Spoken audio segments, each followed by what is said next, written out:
Hello children, you are once again welcome to my YouTube channel. You are watching third video of Harappan civilization, and in this video we'll try to understand the most important feature of Harappan civilization, that is town planning. And this town planning will try to understand through Mohenjo-daro.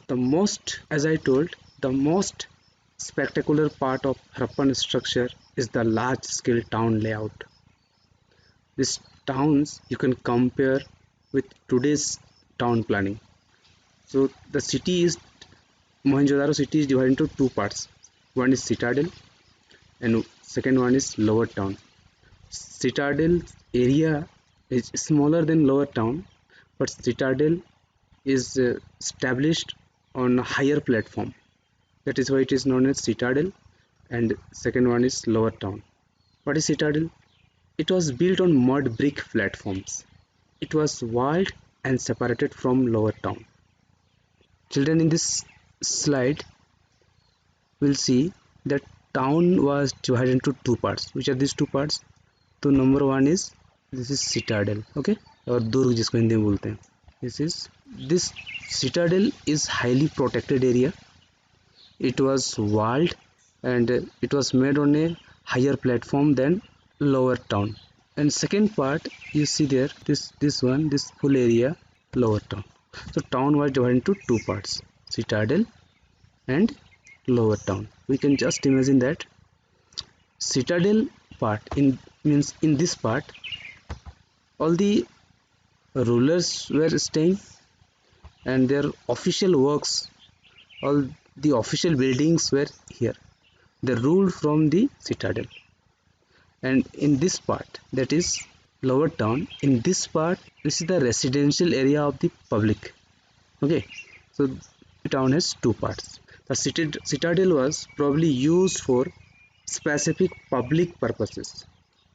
The Lower Town was also walled. Several buildings were made on the platforms that served as foundations. Labor was mobilized at a very large scale. What is the meaning of that? It's mean that मान लो एक labour है जो 1 cubic metre मिट्टी ढोता है, 1 metre लंबा चौड़ा का area से कोई मिट्टी निकालता है, तो उसको सिर्फ प्लेटफॉर्म बनाने में जो स्ट्रक्चर है, जो मोहनजोदारो का जो स्ट्रक्चर है, उस स्ट्रक्चर को बनाने में लगभग 40 लाख जो श्रम दिवस है उतनी ज़रूरत पड़ेगी. सोचो कितना लेबर मोबिलाइज हुआ है, मतलब ज़रूरत पड़ा होगा. The settlement was first planned and then implemented. क्या मतलब है इसका? The settlement was first planned. अगर आप किसी गांव में आजकल जाओगे तो कोई प्लानिंग पहले नहीं होता है. पहले घर बनाएंगे, फिर देखेंगे रास्ता बनता है कि नहीं बनता है.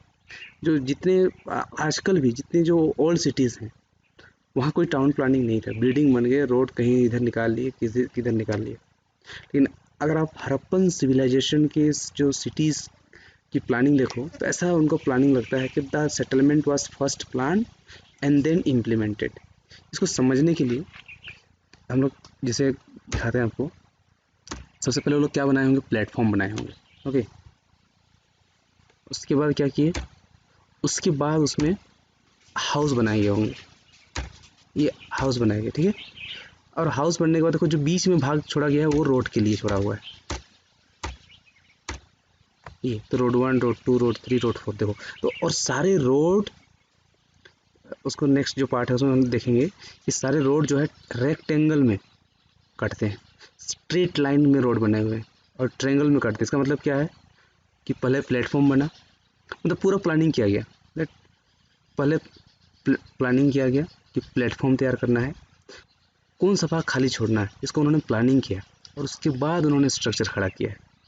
तो इतना डेवलप था उनका town planning.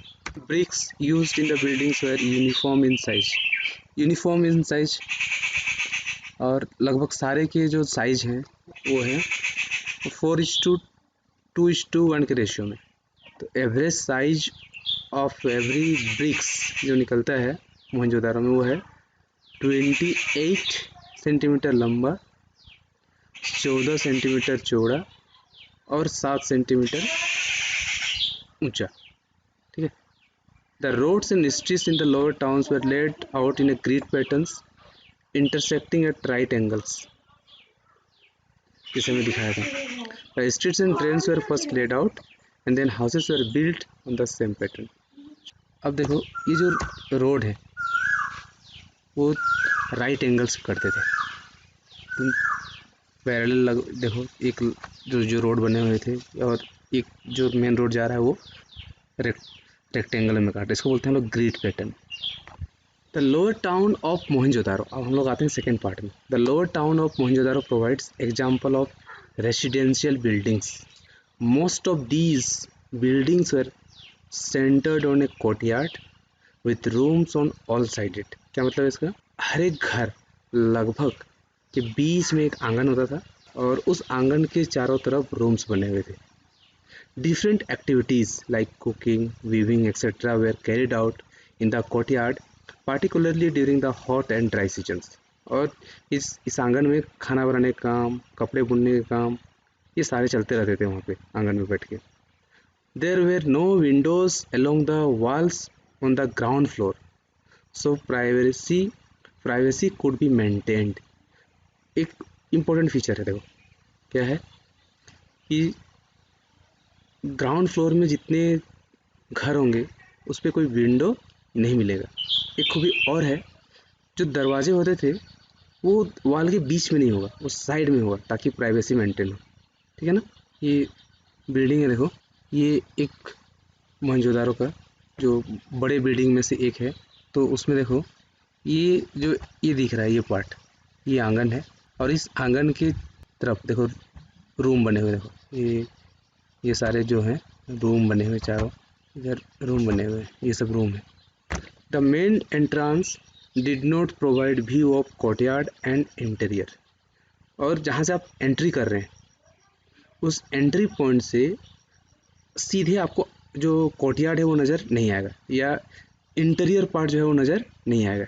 Every house had bathrooms paved with bricks which was connected through the wall to the street drains. और लगभग हर एक हाउस में बाथरूम होते थे ब्रिक्स के बने हुए और उसमें पानी आने के लिए और जाने के लिए जो है ड्रेनेज सिस्टम बना हुआ था. In some houses remains of staircases to reach second store और रूफ्स हैव बीन फाउंड. जैसे अभी हमने जो पिक्चर दिखाया उसमें सेकेंड स्टोरेज बिल्डिंग भी बना हुआ था. Many houses had wells which were reachable from outside for the use of outsiders. जो गली होती थी उस गली में कुएं बने होते थे और जो आउटसाइडर हैं वो भी वहाँ से पानी ले सकते थे. It is estimated that total number of wells in Mohenjodaro was about 700. जो पूरा मोहनजोदारो है, अगर हम लोग एक एस्टिमेट किया गया कि लगभग 700 वेल्स उस मोहनजोदारो के टाउन में पाए गए हैं.